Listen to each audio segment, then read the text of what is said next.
In August 2018, 5 UNL students decided to create the first recognized student organization, or RSO, at UNL, especially for transgender and gender-fluid students at UNL, Transform. Their sponsor, Pat Tretrialt, talks about the importance of RSOs. And RSOs form, it's because there are students who are basically saying, we see a need that's not being met here. And so we want to start our own group for this particular reason. CNN defines transgender as an umbrella term used to describe people whose true gender identity doesn't match the sex or gender they were assigned at birth, and gender fluid as a person whose gender identity or gender expression is not fixed and shifts over time depending on the situation. According to the 2016 census, around 6% of the U.S. population identifies as transgender. That means at UNL we have over 1,700 transgender or gender-fluid students and faculty. Will Jackson, president of Transform, believes that the lives and rights of these students and faculty are more important to uphold than the comfort of transphobic people. Pat believes Transform allows students the ability to support each other.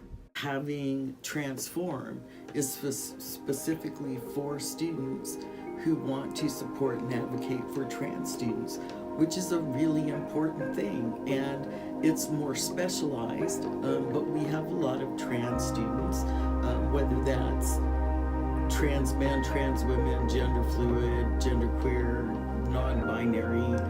There's a lot of identities under there.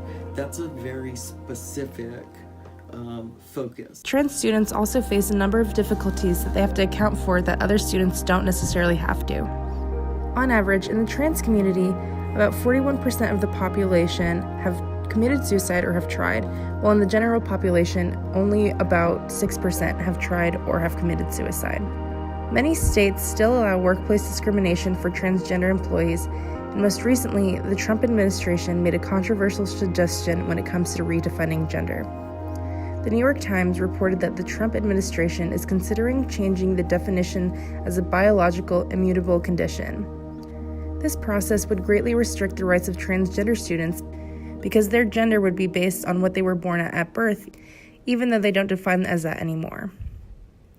As a response to this, UNL students asked to meet with Ronnie Green to facilitate a conversation about the struggles trans students face on and off campus. They confronted Green and asked him why he didn't make a statement like he has done with other controversial issues throughout the university. Green apologized for not making a public statement, saying that a sole statement from him wasn't as powerful as the collective voice of the university. Green met students and staff for an hour, listening to the concerns they had and reminding them that supporting each other is the most important thing to keep in mind. Even though student-led advocacy can be demanding and tiring and sometimes not yield the results that people want, Pat believes that that's what makes Transform and other RSO groups so powerful. I actually think students advocating for themselves is one of the most powerful because that's why everybody is here.